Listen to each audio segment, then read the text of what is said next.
Olá, meu irmão, minha irmã, a paz de Jesus esteja no teu coração. Aqui quem fala é o Mateus. Eu faço parte da equipe de formadores do Ministério da Pregação. E nós estamos aqui com o intuito de darmos continuidade ao estudo bíblico a respeito da Carta de São Paulo aos Romanos que nós iniciamos há um tempo.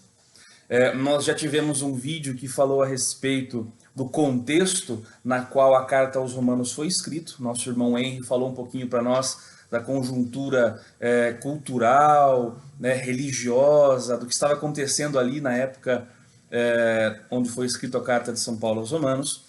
Nós tivemos um segundo vídeo fantástico da Adriana que falou a respeito dos gêneros literários na Bíblia e adentrou um pouquinho mais do gênero do tipo carta, né, ou epístola, para que de fato a gente pudesse entender a estrutura desse gênero literário que é muito importante, utilizado amplamente aí por Paulo. E agora nesse terceiro vídeo nós vamos falar a respeito do autor, né, do autor da carta de São Paulo aos Romanos, que é importantíssimo sabermos quem foi esse autor, como ele nasceu, aonde ele viveu, quais eram os pensamentos principais, a missão dele. Então, nesse vídeo, o objetivo é conhecermos mais sobre o autor, sobre a vida do apóstolo Paulo, este que escreveu essa carta aos Romanos. Então nós vamos entender um pouquinho a respeito da infância dele, nós vamos entender um pouquinho a respeito da juventude de Paulo, sobre a religiosidade, sobre a conversão de Paulo, sobre as missões, as viagens missionárias de Paulo, e também sobre a morte, né, de Paulo. Então vamos começar falando a respeito da infância de Paulo. Primeiro, onde Paulo nasce? Paulo, segundo Atos, capítulo 22, versículo 3, você pode pegar depois, vai dizer assim: Eu sou judeu, nasci em Tarso, da Cilícia. Tarso ficava nesta região da Cilícia, que estava dentro de um território maior chamado Ásia Menor.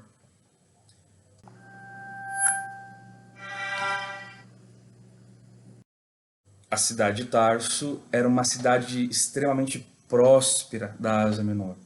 Possuía grande fortuna, não somente fortuna financeira, mas a fortuna intelectual. Muitas pessoas iam até Tarso para conseguir conhecimento a respeito das coisas daquele tempo, a respeito da filosofia, a respeito da intelectualidade. Então, Tarso era um grande centro intelectual. Alguns até chamavam de que ela era uma colmeia intelectual. Então veja a importância dessa cidade.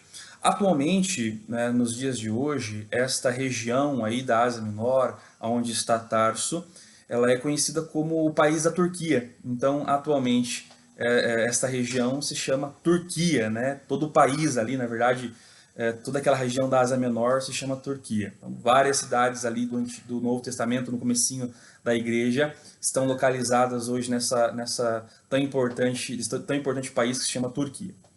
É importante saber que Paulo nasce então em Tarso por volta do ano 8 depois de Cristo.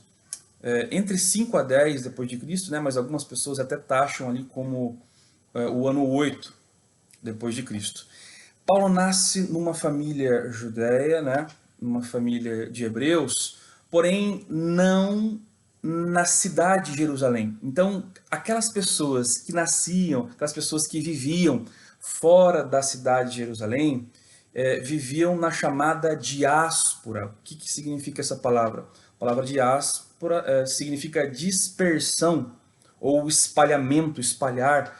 Então, por diversos motivos, o povo judeu foi se dispersando, foi saindo de Jerusalém. E todas essas pessoas que viviam fora ali dos muros de Jerusalém eram consideradas famílias da diáspora, judeus da diáspora.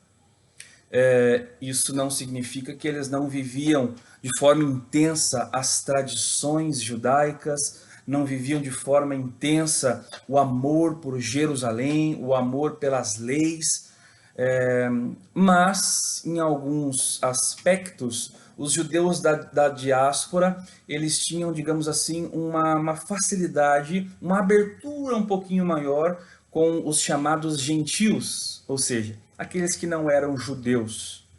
Diferente daqueles que eram judeus de Jerusalém, né, da região ali da Palestina, estes eram um pouco mais rígidos e tinham até muita dificuldade, preconceito, de até mesmo ter conversa e vivência, comer à mesa com pessoas que eram de fora do povo judeu, que não eram judeus, certo? Então, muito importante isso. Eles estavam na diáspora, a família de Paulo era uma família que estava na dispersão, na diáspora, porém era uma família que acreditava nas promessas de Deus, era uma família que acreditava muito nas leis, vivia todo o preceito ali das leis judaicas, mesmo estando fora, né? Mesmo estando fora ali da região de Jerusalém, da Palestina.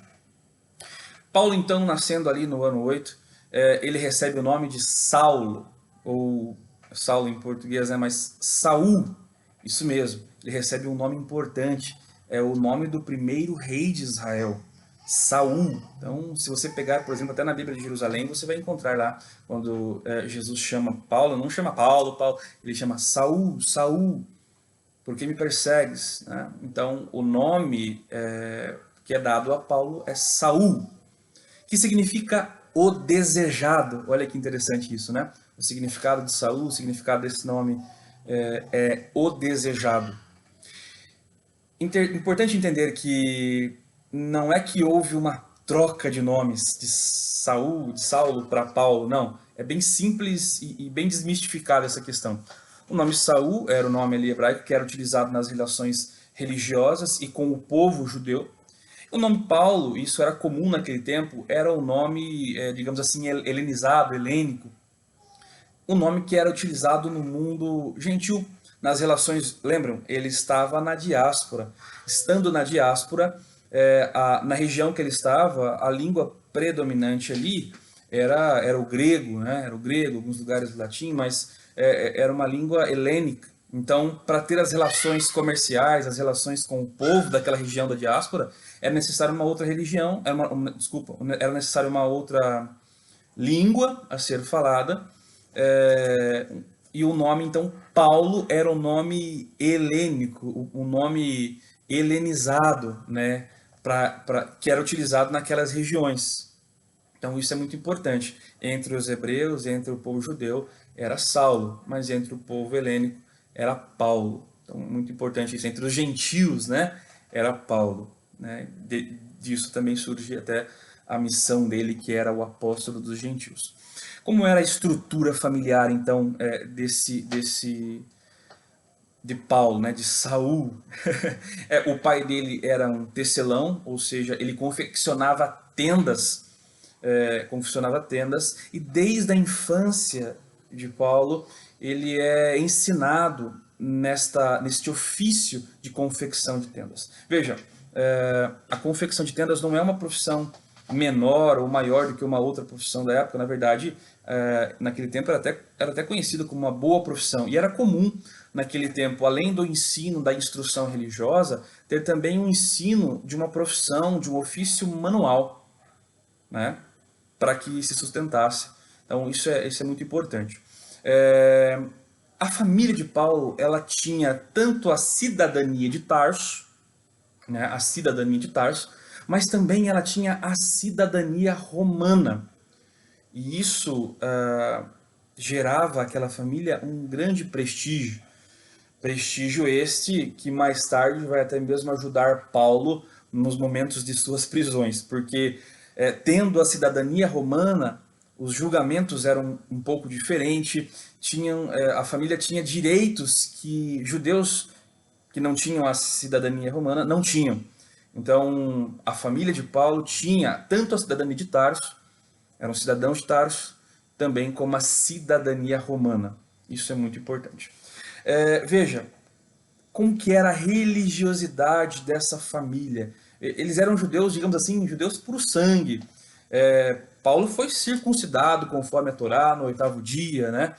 Conforme todo o ensinamento judaico.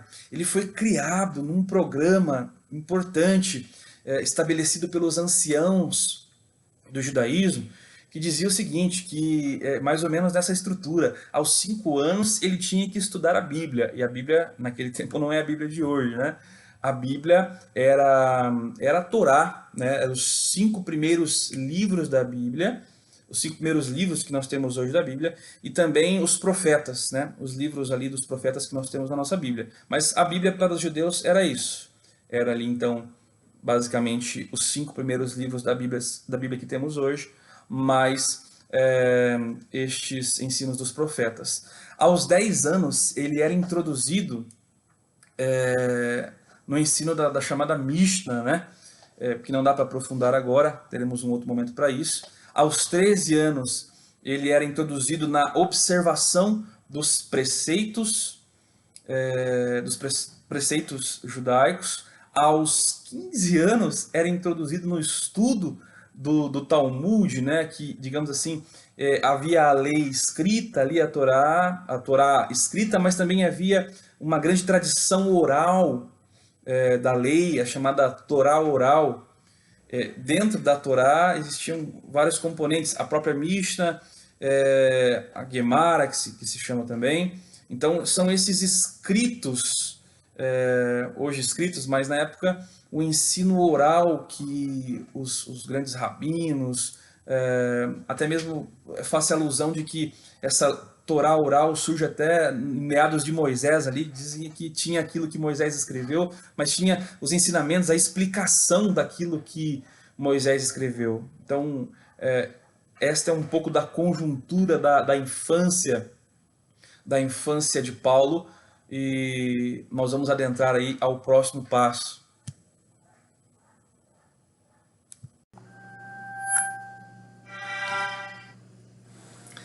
E nesse próximo passo vamos falar um pouco da juventude de Paulo, né? Naquele tempo, veja, como eu falei, os pais de Paulo tinham uma condição até considerável, né? Tendo ali cidadania de Tarso, adquirida provavelmente dos seus antepassados, a cidadania romana também, muito provavelmente adquirida dos seus parentes, dos seus avós.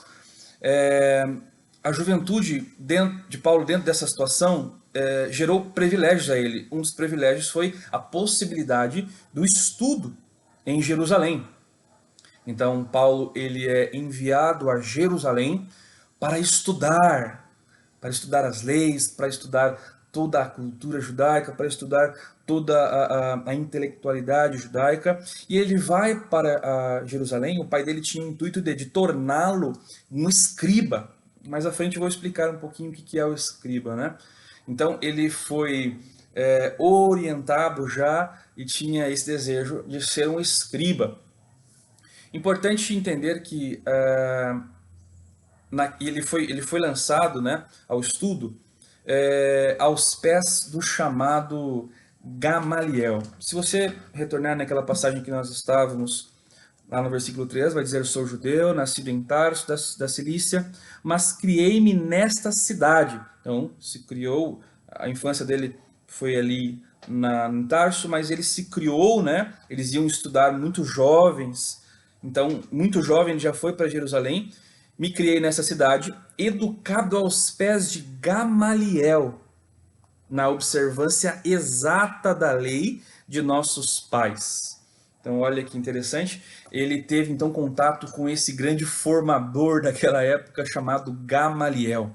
Gamaliel era um líder, um grande formador, muito reconhecido pelos judeus daquela época. Haviam nomes para se chamar os mestres, né, os formadores. Existia, você conhece alguns que você vê na Bíblia, né? Existia o Rabi, que era o meu mestre. Existia o Rab, que era o mestre. Mas existia um outro título que se dava ao mestre, mas era muito especial, só era dado aos grandes mestres, quando eram muito reconhecidos pelo povo judeu, tamanho conhecimento, tamanha a intelectualidade, que era o Raban. Então Gamaliel, ele não era nem chamado de Rabi, nem de Rab, ele era chamado de Rabban, que significa nosso mestre. Tamanha a identidade com que aqueles alunos tinham com ele, tamanha confiança. E muitos estudiosos diziam que, de fato, Gamaliel ele era um grande formador, um grande mestre, mas também tinha um coração muito aberto, ensinava de uma forma que todos ficavam encantados com ele. Então, Paulo ele é então formado por esse grande Rabban chamado Gamaliel. Veja, dentro ali dos estudos haviam várias vertentes de estudo, né? Entretanto, ele foi formado na visão farisaica, né? Tanto que ele vai falar que ele era fariseu durante os teus relatos. Importante entender aqui que o povo judeu não era homogêneo como a gente pensa às vezes. Às vezes nós achamos que existia o povo judeu, todo mundo pensava igual, tinha as mesmas ideias, a mesma doutrina, a mesma teologia. Né? Não, o povo judeu ele era heterogêneo, ou seja, haviam vários partidos, vários pensamentos a respeito do judaísmo. Então é muito importante, assim como haviam os fariseus, haviam os saduceus, essênios, zelotas, entre outras divisões que haviam a respeito do povo judeu, da forma de pensar. Então, Paulo é formado ali para ser um escriba, né? É importante entender que esse escriba ele é um profundo conhecedor da lei, ele é um sinônimo para doutor da lei, ele interpretava a lei. Então, esse era um escriba. Então, Paulo foi, olha que interessante, foi enviado para ser esse intelectual da lei, esse intérprete da lei, esse doutor da lei. Só que já na visão mais farisaica, digamos assim, dos fariseus. Quem eram os fariseus? Eu não vou conseguir falar das outras divisões por causa do tempo, mas quem eram os fariseus? A palavra fariseu possivelmente tem o significado de separado, né? Separado ou separadores. E de fato, eles eram bem separados dos outros, porque eles julgavam-se então conhecedores da lei. Todos aqueles que não seguiam à risca rigorosamente a lei, eles se separavam, né? Julgavam. Então, é interessante também que os fariseus eles eram um partido de leigos. Diferente dos saduceus, que eram sacerdotes, os fariseus eram leigos. Leigos que tinham o seu pensamento, concebiam o judaísmo com uma visão centrada na observação da lei de forma rígida. Rígida, rígida, rígida, rígida. E eles tinham uma forte oposição aos saduceus. Por quê? Porque tinham pensamentos diferentes a respeito de costumes e doutrinas. Por exemplo, os saduceus admitiam apenas o Pentateuco como uma obrigação válida para os judeus, ou seja, apenas os 5 primeiros livros eram os judeus deviam observar, os profetas já não precisavam, já não era, digamos assim, uma obrigação válida para os judeus. Outra coisa, os fariseus eles já aceitavam também essa tradução oral, aceitavam não somente os livros, os 5 livros. Os saduceus, eles não acreditavam em anjos, os fariseus acreditavam em anjos, os saduceus não acreditavam na ressurreição, tem um grande embate de Jesus até no Evangelho falando disso, né? Os saduceus não acreditavam na ressurreição, os fariseus acreditavam na ressurreição. No juízo, os saduceus não acreditavam. Então, veja, havia esse embate entre os fariseus e entre os saduceus, por causa dessa divergência de crenças, esse grande embate. Então, Paulo ele foi formado ali na juventude para ser um grande fariseu, e ele era de fato um grande fariseu. Ele não era um fariseu tingido, né? Ele fazia todos aqueles atos, ele acreditava firmemente que o cumprimento rigoroso da lei era o caminho para a salvação. Não era uma forma tingida, eram atos para ele, atos de amor a Deus, cumprir rigorosamente todos os pontos, 600 e bordoadas leis, eram pontos que ele acreditava como salvação. O amor a Deus fazia ele cumprir essas leis naquele momento.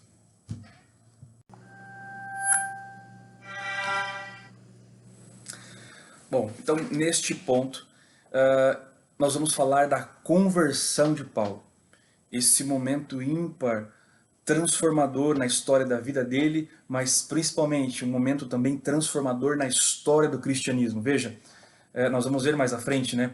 Aquele que era um dos maiores perseguidores do cristianismo, do caminho, se converte. Então, para a expansão do cristianismo, esse momento é um momento transformador em toda a história e também nas nossas vidas, porque isso causa um impacto até hoje em nossas vidas, esta conversão de Paulo.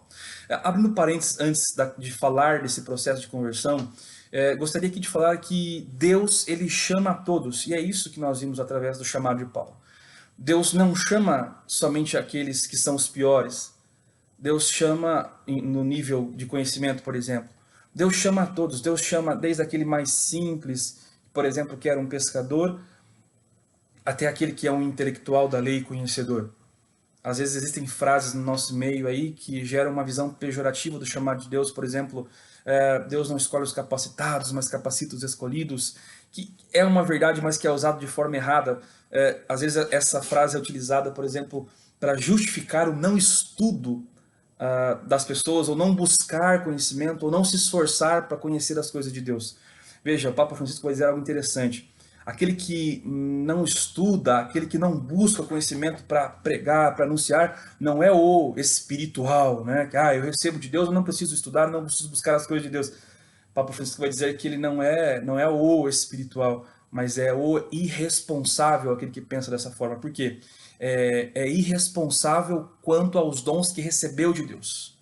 Então, não buscar o zelo, o conhecimento das coisas de Deus, não é ser espiritual, mas ser irresponsável quanto aos dons que Deus dá. Então, por isso que tem que cair por terra toda essa visão de que Deus só chama os piores. Todos, digamos assim, não se comparam, né? Todos temos dificuldades, pecados, todos somos miseráveis.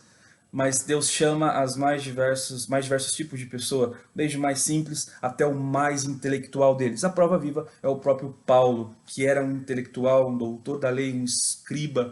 Então Deus chama a todos, todos. Amém? Então entramos agora então na conversão de Paulo. Veja, Paulo, como nós vimos anteriormente, era um estudioso, foi formado ali aos pés de Gamaliel, um grande líder, um grande formador, um grande Rabã, né? E em determinado momento, ele, sendo membro do Sinédrio, nós podemos ver isso até em algumas passagens de Atos, onde ele vota também pela condenação de algumas pessoas, e ele participa então ali da condenação do primeiro mártir cristão, Estevão, e diante daquele martírio, veja, Paulo era um zeloso, temente a Deus, né? Amor profundo a Deus, cumprimento das leis por amor a Deus. Entretanto, a partir daquele momento da morte de Estevão, é como se os olhos de Paulo se transformassem, né? Aquela expressão parece que pegou sangue nos olhos.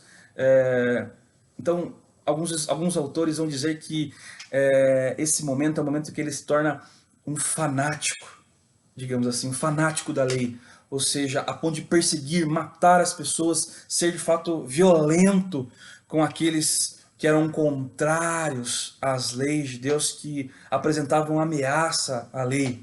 Então, o martírio de Estevão vai causar ali, digamos assim, um fanatismo.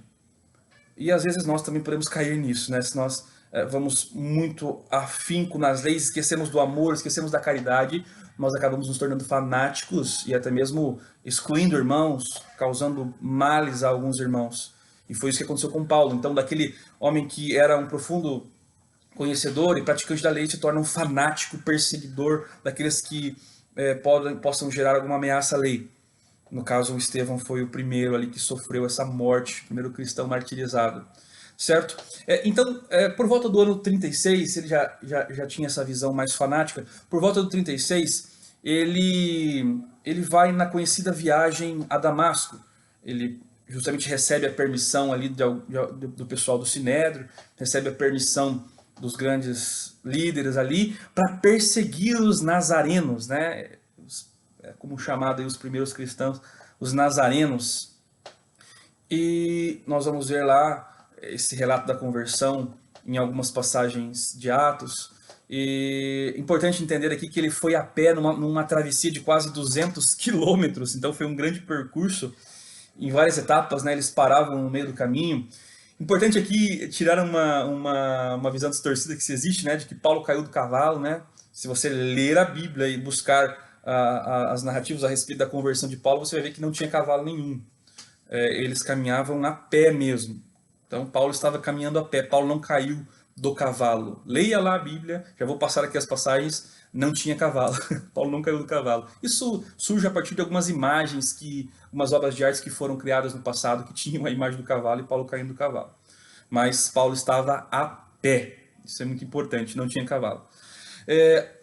O evento da conversão de Paulo foi tão importante que São Lucas, ao escrever Atos dos Apóstolos, vai descrever 3 vezes a conversão de Paulo. Isso é muito importante. Se você pode pegar o capítulo 9 lá de Atos, você vai ver a conversão de Paulo. Você também vai ver lá no capítulo 26, no versículo 9 ao 18, também a conversão de Paulo. E também no capítulo 22, no versículo 5 ao 16, também a conversão de Paulo. Aí você pode se perguntar, poxa, por que o autor sagrado, né, no caso São Lucas, escreve 3 vezes a conversão no seu texto?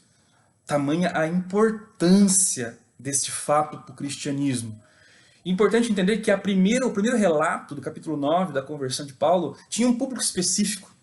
Então o autor escreve aquele texto num contexto ali para os pagãos, para os gentios, para as nações, esse relato. O segundo relato, lá do capítulo 22, é para os judeus. Então Paulo faz o relato da conversão para os judeus, um outro público, uma outra abordagem.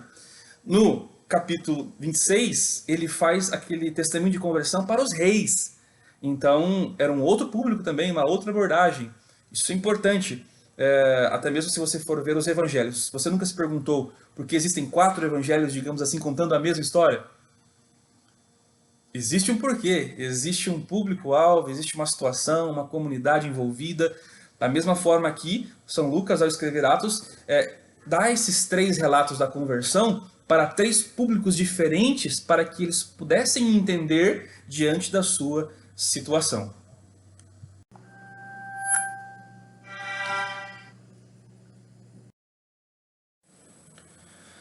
Vamos pegar agora então um destes relatos da conversão de Paulo, dos 3 que eu apontei para vocês agora há pouco, para a gente entender um pouco melhor ainda essa história da conversão, esse momento ímpar aí do cristianismo.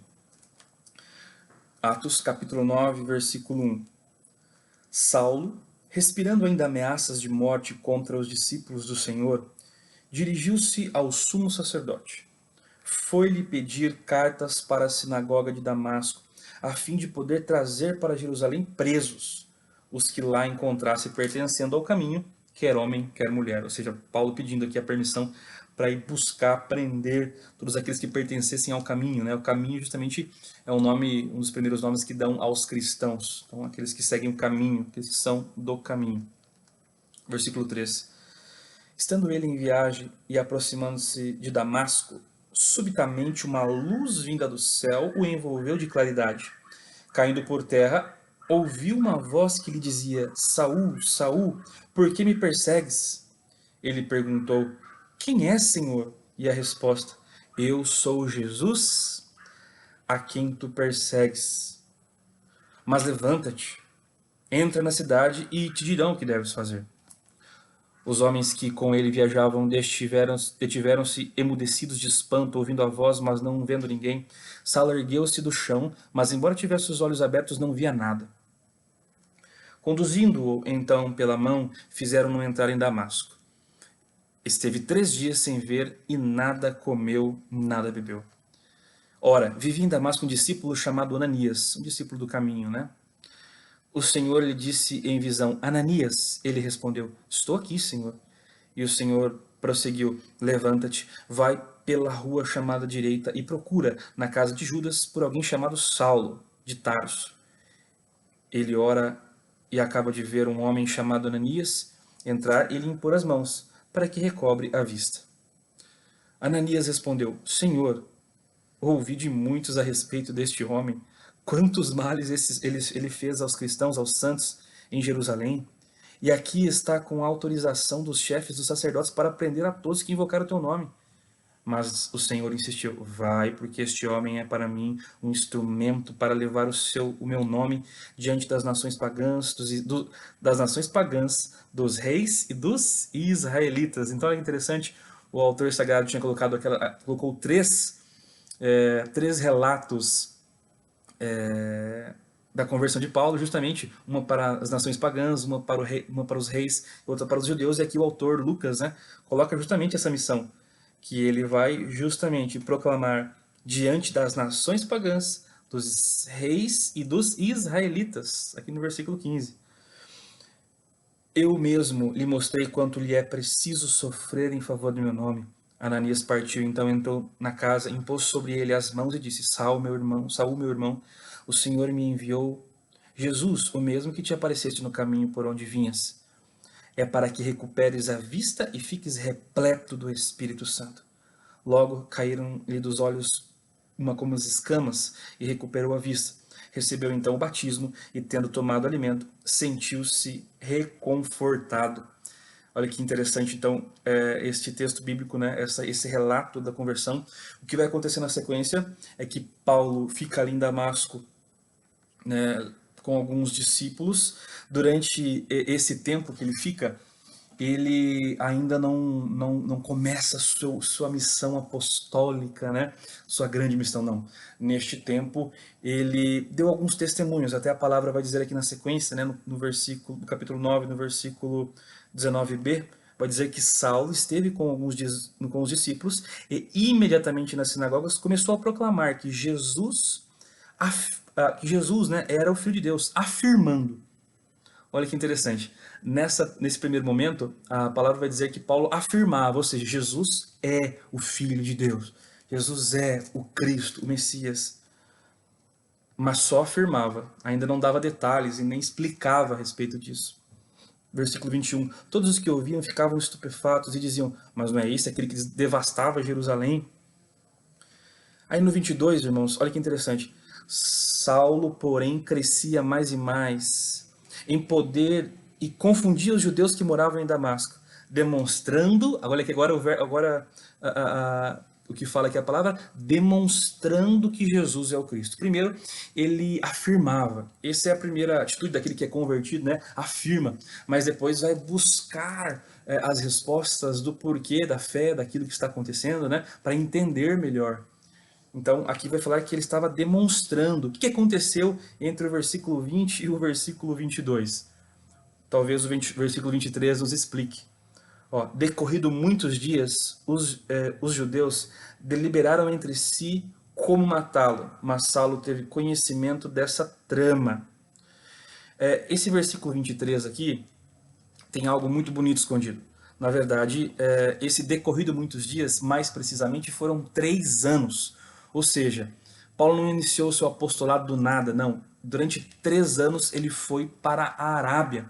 E nós podemos ver isso lá em Gálatas, no capítulo 1, no versículo 17. Vai dizer assim, ó: nem subi a Jerusalém aos que eram apóstolos antes de mim, mas fui à Arábia e voltei novamente a Damasco. Em seguida, após 3 anos, subi a Jerusalém para visitar Kefas. Então veja, Paulo, antes de começar seu grande apostolado, teve 3 anos ali acredito, de momento de intimidade com Deus, onde Deus foi revelando a ele tudo a respeito daquilo que ele já conhecia, a respeito das escrituras, das promessas. Então, se antes ele afirmava, a partir desses 3 anos de revelação de Deus, aquilo que ele sabia, né, do povo de Israel, daquela promessa do Cristo, ele foi encaixando ali, então, poxa, de fato, Jesus Cristo é o prometido, é o Messias, é o Cristo, é o Senhor que tanto os judeus esperam, que tanto o nosso povo espera. Ou seja, Deus foi colocando luz em todo o conhecimento que ele tinha a respeito da lei, dos profetas, né, da Torá. Isso é muito importante. Foi um tempo em que Deus o tratou. Isso, irmãos, é muito importante. Antes de Deus fazer através de nós, Deus quer fazer em nós uma obra de transformação. Às vezes nós vemos alguns irmãos que têm um encontro profundo com Deus, já caem nesse desejo, impulso, né, de querer viver uma vida missionária, sem mesmo ter um momento ali de vida, de intimidade, de conhecimento daquilo que Deus fez na vida dele, e muitos que acabam se perdendo nisso. É preciso, é necessário um tempo de conhecimento, um tempo de estudo, um tempo de Deus tratar o teu coração a partir da tua experiência com Deus. Paulo teve isso, 3 anos ali na Arábia, onde Deus fez nele para depois Deus fazer através dele. Esse é o processo. Primeiro Deus faz em nós, depois Deus faz através de nós, não o contrário. Isso é muito importante. Então, a partir daí, a partir desses 3 anos, nós vamos ver algumas viagens, nós vamos ver as chamadas viagens missionárias de Paulo, onde o evangelho foi se espalhando, e nós vamos falar um pouquinho sobre isso, sobre as viagens missionárias de Paulo.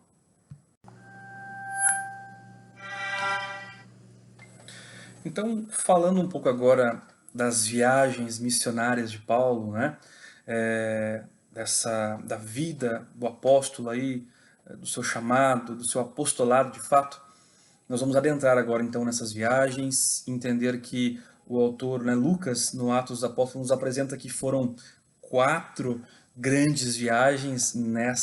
Nessas 4 viagens, várias cidades ali da região da Ásia Menor, atual Turquia, como eu já apresentei, da Grécia, né, Atenas, a Macedônia, Itália. Então, essas 4 viagens, Paulo percorreu um vasto caminho naquela região ali.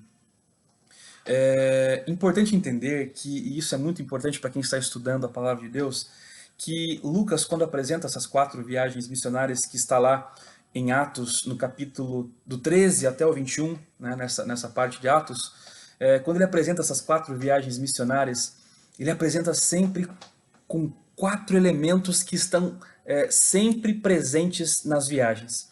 Então, na primeira grande viagem missionária, existem 4 elementos.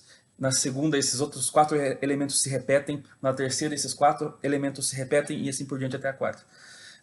E agora nós vamos entender e conhecer quais são esses 4 elementos. Isso vai ser uma ferramenta para você no teu estudo dessas viagens de Paulo. O primeiro elemento que sempre aparecia nas viagens era uma pregação de Paulo. Então, Paulo chegava naquele local e fazia uma grande pregação, seja ela na sinagoga ou em algum lugar onde haviam muitas pessoas ali. Então, primeira característica é a pregação de Paulo. A segunda característica que sempre aparece nas viagens missionárias é um milagre sendo realizado. Então, sempre tem essa característica também do milagre sendo realizado ali por Paulo. A terceira característica, o terceiro elemento que sempre aparece nessas viagens é o evangelho enfrentando a magia ou a superstição. Então você vai notar isso também, esse elemento sempre ocorrendo nas cartas. O quarto elemento que sempre aparece nas viagens missionárias é a tribulação sofrida por Paulo. Você vai ver que o apostolado de Paulo foi marcado por inúmeras perseguições, perseguições por parte dos judeus, perseguições por parte de alguns pagãos, mordida de cobra, que mais? Prisões, linchamentos, apedrejamentos. Essa é a vida de um apóstolo, essa é a vida do apóstolo Paulo, das viagens. Então, esses 4 elementos. Sempre tem uma pregação de Paulo, um milagre sendo realizado, o evangelho confrontando a magia ou a superstição, e o quarto elemento, que é a tribulação de Paulo. Agora nós vamos ver isso, né, em uma das viagens, na primeira viagem de Paulo, que ocorreu ali por volta do ano 46 e 48 depois de Cristo, está lá em Atos, no capítulo 13 até o 14, mais ou menos, nessa primeira viagem, o grande tema, né, a grande revelação é que Deus abriu aos gentios, ou seja, aqueles que não eram judeus, a porta da salvação. E isso é fantástico. Vou ler aqui então alguns pontos para a gente encaixar então esses 4 elementos nessa primeira viagem. Veja, a viagem começa e termina em Antioquia da Síria, é feita por mar e por terra, então tanto por mar como por terra. Paulo faz essa viagem com Barnabé, João Marcos, olha os elementos comuns lá. Primeiro, o episódio do mago Elimas na ilha de Chipre. Quer mostrar que a palavra de Deus vai vencendo a magia, pois a magia aliena as pessoas. Então aqui a questão já do evangelho confrontando a superstição. Veja, esses 4 elementos não precisam estar em ordem, né? Primeiro é a pregação, depois o milagre. Não, são 4 elementos que estão contidos sempre nas viagens, mas às vezes em ordens diferentes. Tá? Então primeiro aqui a gente pode observar justamente esse confronto com o mago Elimas. Segundo, Lucas mostra Paulo fazendo discurso na sinagoga de Antioquia, da Psídia. Então, na outra Antioquia, Paulo faz esse grande discurso na sinagoga. Então, o elemento aí da pregação de Paulo. O terceiro elemento, Paulo narra um milagre em Listra, na cidade de Listra. Está lá no capítulo 14, do 8 ao 10, onde tem então esse relato de milagre.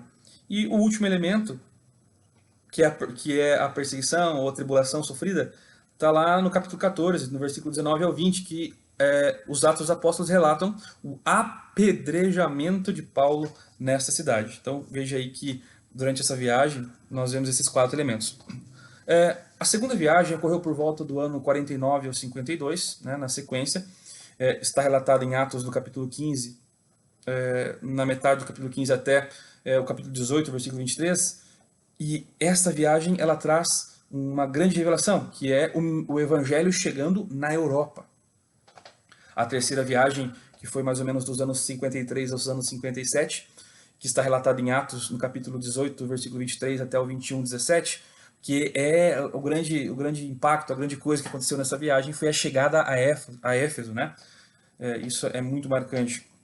Durante essa terceira viagem é que Paulo escreve a carta de São Paulo aos Romanos. Então, quase no fim dessa viagem, Paulo escreve a carta de São Paulo aos Romanos, justamente para esclarecer a relação entre judeus e não judeus, preparar uma possível ida para a Espanha, e ali era o caminho, então já para o pessoal acolher e preparar o caminho para chegar lá, e principalmente, Paulo escreve a carta aos Romanos, aqui nesse momento da terceira viagem, para quê? Para afirmar aos romanos e apresentar a tese principal dele quando ele chegar lá, que é: o evangelho é força de Deus para a salvação de todo aquele que crê, judeu e não judeu, para todos. Isso é fantástico. Então essa foi a terceira viagem. A quarta viagem, que ocorreu do ano 59 ao 62 depois de Cristo, está em Atos, lá no capítulo 21, versículo 18, do 28 até o 16. Ali está a grande viagem como grande marca, que é o testemunho de Jesus chegando em Roma. Roma, que era conhecido como os confins da terra, o mundo, né? O mundo estava em Roma, porque Roma era o grande centro do mundo. Então, o testemunho de Jesus chegando aí aos confins da terra, chegando a Roma. Essa viagem então é marcada por isso.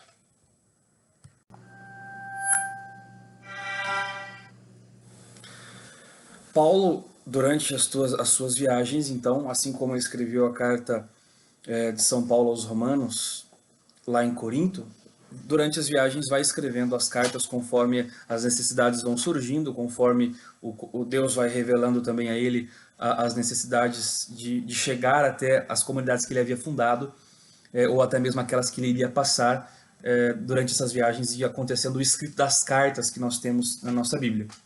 Nós vamos chegando agora aqui ao final da vida, da história de Paulo, após essas viagens missionárias. Nós vamos chegando no final, na última prisão do apóstolo, que é em Roma. Então a segunda viagem que Paulo faz a Roma é a última, é a que ele fica preso e é a que ele morre, né? Na verdade é a que ele é morto. Por volta do ano 64 e 68 depois de Cristo, Paulo então é condenado morto pela espada, justamente por ter a cidadania romana que eu falei no começo do vídeo. Tinha alguns direitos, alguns benefícios, e um dos benefícios aí era morrer pela espada ao final de sua vida, na morte rápida e curta. Na prisão, ainda antes de morrer, e eu quero fechar este ensino com vocês, com isto, na prisão, abandonado, machucado, ferido, já velho, ele escreve a sua última carta, a carta a Timóteo, a segunda carta a Timóteo. Ele está preso em Roma, às prestes da morte, e ele vai escrever, e isso está lá no finalzinho da sua carta, lá no capítulo 4, no versículo 9, ele vai escrever a última saudação a Timóteo e revelar coisas fantásticas a respeito de toda a missão dele. Vai dizer assim, 2 Timóteo 4, 9. Procura vir me encontrar o mais depressa possível, pois Demas me abandonou por amor ao mundo presente, então Paulo sofre de abandono. Ele partiu para Tessalônica, Crescente para a Galácia, Tito para a Dalmácia, somente Lucas está comigo. Toma contigo Marcos e trazei-o, pois me é útil no ministério. Enviei Tíquico a Éfeso. Traz-me quando vieres o manto que deixei em Troade, na casa de Carpo, e também os livros, especialmente os pergaminhos. Veja, mesmo no final da sua vida, já velho, ele ainda queria os pergaminhos para estudar, para se aprofundar. Alexandre, o fundidor, deu provas de muita maldade para comigo. O Senhor lhe retribuirá segundo as suas obras. Tu guarda-te também dele, porque opôs-te fortemente à nossa palavra. Agora olha que profundo. Na primeira vez em que apresentei a minha defesa, ninguém me assistiu. Mais uma vez o sentimento de abandono. Ninguém assistiu Paulo na primeira vez que ele se apresentou no julgamento. Todos me abandonaram, que isto não lhe seja imputado. Mas o Senhor me assistiu e me revestiu de forças, a fim de que por mim a mensagem fosse plenamente proclamada e ouvida por todas as nações. E eu fui libertado da boca do leão. Versículo 18, para finalizarmos. O Senhor me libertará de toda obra maligna e me guardará para o seu reino celeste. A Ele a glória pelos séculos dos séculos. Amém. Mesmo Paulo estando abandonado, preso, ferido, machucado, traído, Paulo vê a glória de Deus e vê o amparo de Deus na vida dele. E uma das últimas vezes que ele falou com Timóteo, com as últimas palavras que nós temos dele, é esta: a Ele a glória pelos séculos dos séculos, sem fim. Aleluia. Então, encerramos aqui o nosso ensino a respeito da vida, do apostolado de São Paulo. Para você que gostaria de se aprofundar mais a respeito da vida de São Paulo, das viagens, das missões, do contexto judaico na qual ele estava inserido, do contexto gentil na qual ele estava inserido, eu gostaria de deixar aqui algumas recomendações. Primeiro, um livro fantástico que conta a história de São Paulo. Um livro que não se tem muito fácil em português, mas é de um autor chamado Alphonse Élie Tricot, né? Então essa é a capa. São Paulo, o Apóstolo dos Gentios, um livro fantástico. Existe um outro livro também pequenininho que dá alguns resumos sobre algumas coisas importantes, que é da Paulus, um livro Conheça o Apóstolo Paulo, é interessantíssimo. Mas, além desses dois livros, existem duas ferramentas fantásticas para fundamento nisso. O dicionário bíblico, né, Mackenzie, que ajuda muito para entender até os contextos da religião judaica naquele tempo, entre outras. E este último que eu gostaria de recomendar, que é um dicionário bíblico a respeito de Paulo e suas cartas. É um dicionário bíblico só a respeito de Paulo e de suas cartas. Vale muito a pena também estudar com essas ferramentas. Então, louve e agradeça a Deus por esse momento, que você possa usufruir de tudo aquilo que foi passado aqui para você e que, a exemplo do apóstolo Paulo, a tua vida possa ser de fato um apostolado de Jesus Cristo, uma vida de testemunho, seja na tribulação, seja na alegria, seja nas perseguições, seja no reconhecimento, que você seja um testemunho de Jesus Cristo aonde quer que você esteja. Que não importa qual o martírio, qual a aflição, qual a tormenta que você esteja passando, você tenha certeza de que a glória é para Ele, por Ele, e Ele é o nosso Deus, e Ele está conosco sempre. Deus abençoe você, aproveite desses estudos, continue, faça uma maratona desses vídeos e busque conhecimento. Não pare nos vídeos, busque os livros, busque o conhecimento, mas principalmente busque uma vida de oração e intimidade, assim como Paulo teve naqueles 3 anos que ele estava na Arábia. Deus abençoe e fique com Deus.